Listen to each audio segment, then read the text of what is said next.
Hello student, SBN online classes में आपका स्वागत है। मैं अंजनी शर्मा आज आपके लिए संस्कृत में समास का टॉपिक लेके आया हूँ, जो कि 7, 8, 9, 10 तीन चारों क्लासों के लिए इम्पोर्टेंट टॉपिक है। तो सबसे पहले हम समास के टॉपिक को हल करते हैं कि ये समास क्या है। समास जो पद बना है समासम, उस पद का उत्पत्ति जो स्थान है उसको हम देखते हैं।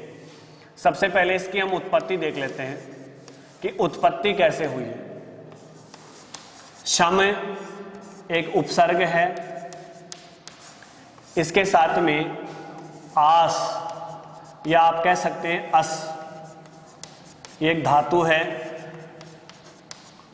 और उसमें एक प्रत्यय जुड़ा हुआ है इस पद में, उसका नाम है घय प्रत्यय। इन सब से जुड़ने पर ही समासम शब्द की निष्पन्नता होती है। तो ये हमारे पास इसकी उत्पत्ति हो गई। सम उपसर्ग आस या अस धातु, जिसका अर्थ होता है बैठना पास में। सम का अर्थ हो गया निकट या पास, आस का मतलब बैठना, और घय जो प्रत्यय है वो भावार्थ में यहाँ पे ग्रहण किया गया है। कौन से अर्थ में ग्रहण किया गया है? भावार्थ में। अब ये उत्पत्ति होने के बाद इसकी परिभाषा जान लेते हैं कि इसकी परिभाषा क्या होगी। तो संस्कृत में शॉर्ट परिभाषा है सम सनम समास है। एक छोटी सी परिभाषा है, सम सनम समास है। अर्थात हम कह सकते हैं कि शब्दों का, सम सनम का अर्थ क्या होता है? संक्षिप्तीकरण, अर्थात शब्दों को, दो पदों को, अलग अलग पदों को एक बना देना, उनको शॉर्ट बना देना ही क्या कहलाता है? समास कहलाता है। या यूं समझ सकते हैं कि दो अलग अलग पदों की विभक्तियों का लोप करके दोनों पदों को मिलाकर एक नया पद बनाया जाता है, तो उसे हम समास कहते हैं। और हिंदी में क्या परिभाषा होगी?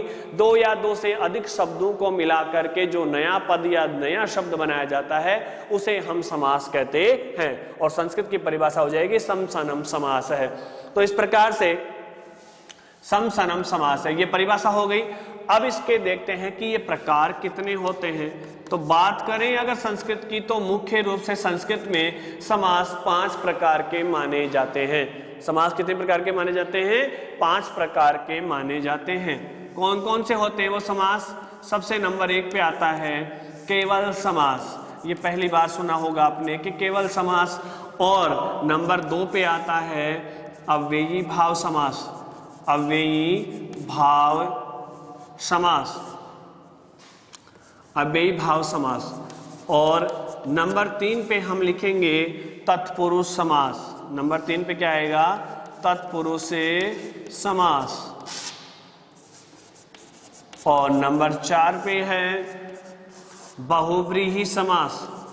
बहुव्रीहि समास।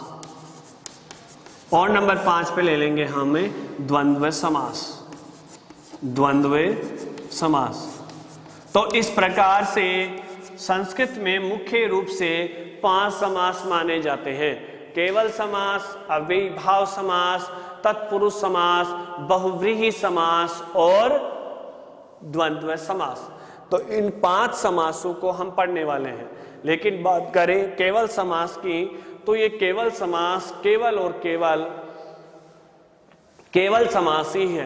कहने का तात्पर्य यह है कि यहाँ पे समास कार्य तो होता है, लेकिन उस समास को कोई विशेष स्थान प्राप्त नहीं होता। तो ये हमारे वैसे सिलेबस में भी नहीं है। लेकिन जब मुख्य रूप से प्रकारों की बात आती है तो ये 5 प्रकार का ही माना जाता है। तो सबसे पहले हम इस अव्ययी भाव समास को पढ़ने वाले हैं। तो अव्ययी भाव समास की इन सभी समासों, अव्ययी भाव के साथ में इन सभी समासों की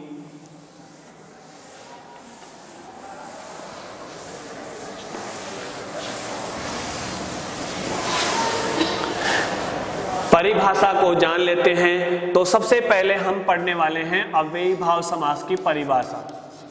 अव्ययी भाव समास। अब देखिए अव्ययी भाव समास जो है उसकी परिभाषा क्या होगी? प्रायः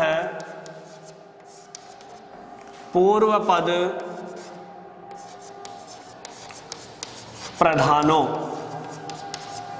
प्रायः पूर्व पद प्रधानो अव्ययी भावः कथ्यते।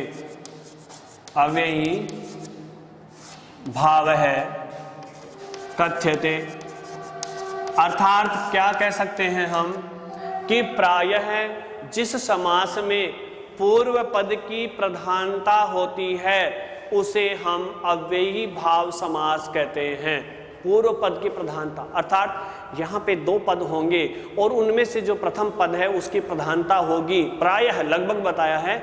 अगर ऐसा होगा तो वहां पे अव्ययी भाव समास माना जाएगा। तो देखिए परिभाषा से स्पष्ट हो गया।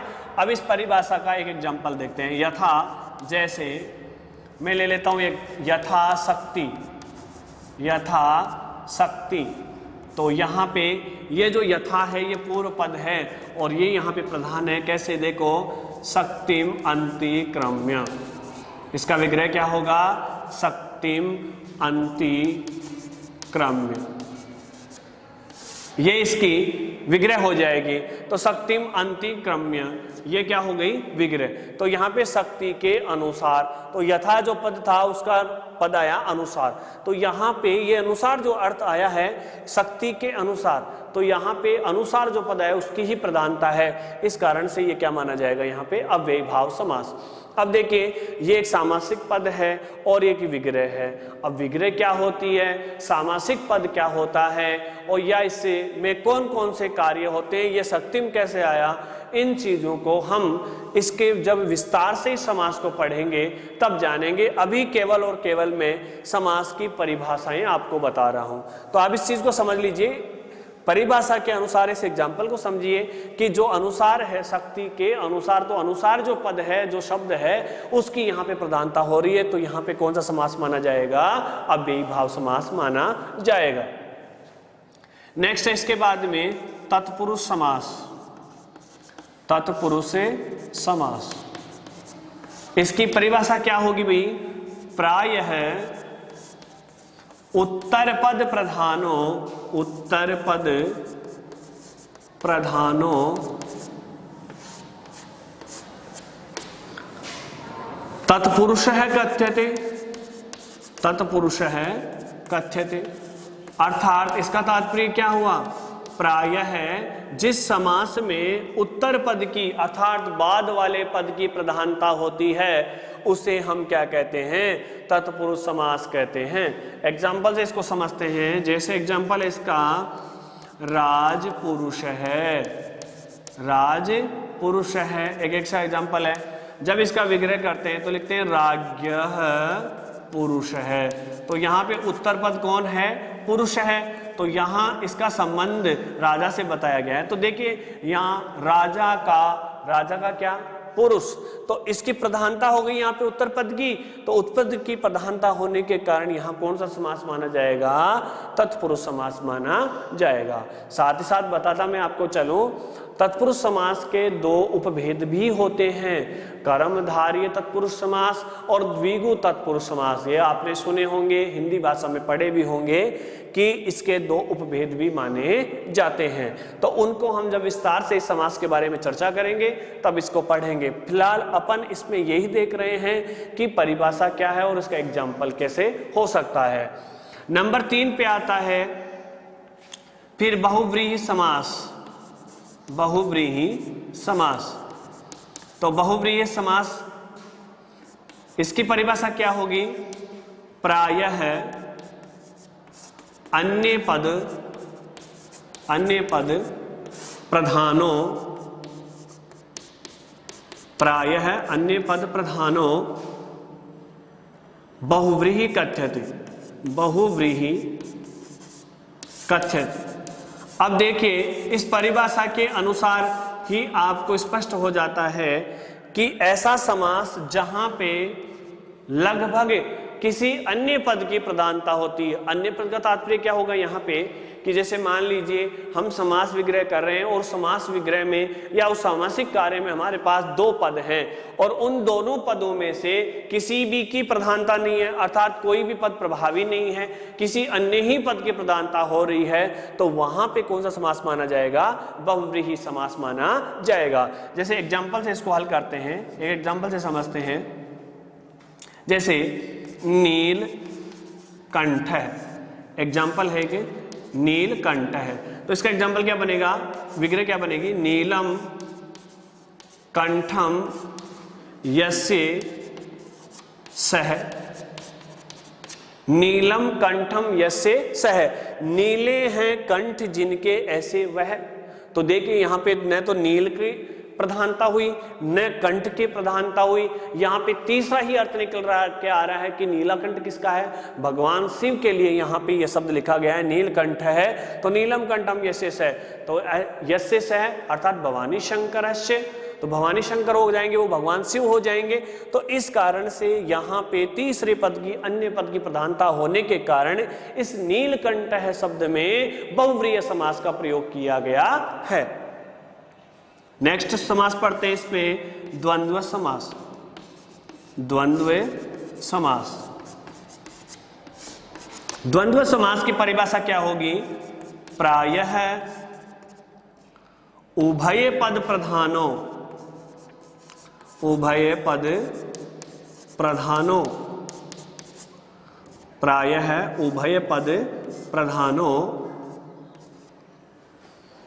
द्वंद्वः कथ्यते, द्वंद्वः कथ्यते।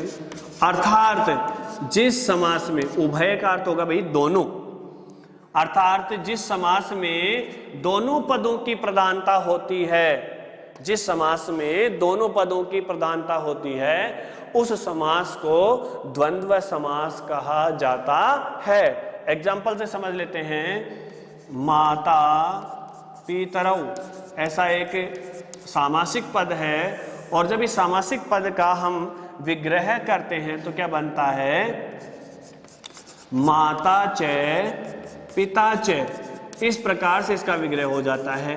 तो देखिए माता और पिता, तो यहां इन दोनों पदों की ही प्रधानता है, दोनों पदों की प्रधानता होने के कारण यहां पे कौन सा समास माना जाएगा, द्वंद्व समास माना जाएगा। तो इस प्रकार से यह समास की जो सामान्य बातें थी वो हमने आज इस क्लास में जानी है। नेक्स्ट जो आगे, इससे आगे विस्तार से हम पढ़ने वाले हैं वो अगली क्लास में हम पढ़ेंगे। आज की क्लास में हम इतना ही पढ़ेंगे। Take care.